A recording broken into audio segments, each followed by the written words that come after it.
Pasado e presente do Barbanza confluirán no plan de sustentabilidade turística promovido pola Mancomunidade para explotar o seu enorme potencial enogastronómico.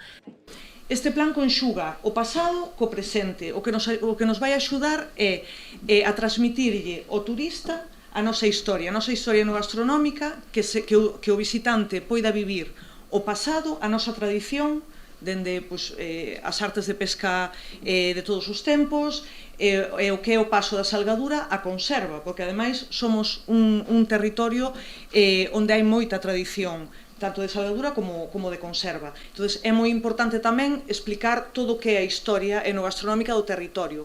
E iso conxugado coa época actual, que un visitante, que un turista poida ver como se traballa nunha adega ou que poida ver como se traballa nunha conserveira. Ese é o noso obxectivo. Algunhas das accións enmarcadas neste ambicioso proxecto, beneficiario dunha axuda de 1,5 millón de euros por parte do Ministerio de Industria, foron presentadas esta mañá nun concorrido acto desenvolvido no Auditorio Valle Inclán da Pobra. Todo isto non sería posible se non hai fondos.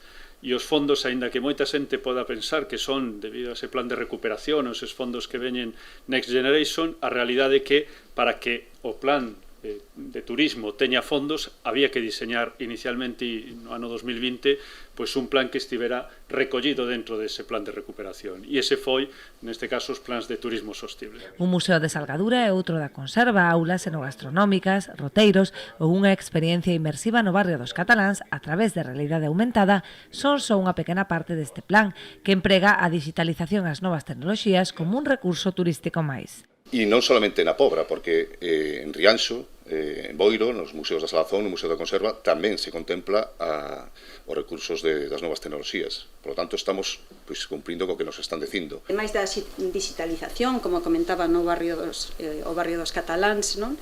O metaverso, sinceramente, vai nos a dar unha oportunidade. Nos oímos a presentar, que aquí que está o delegado, vou a contar, tamén como primicia, imos a presentar na convocatoria de experiencias pois o que chamamos o turismo de raíces.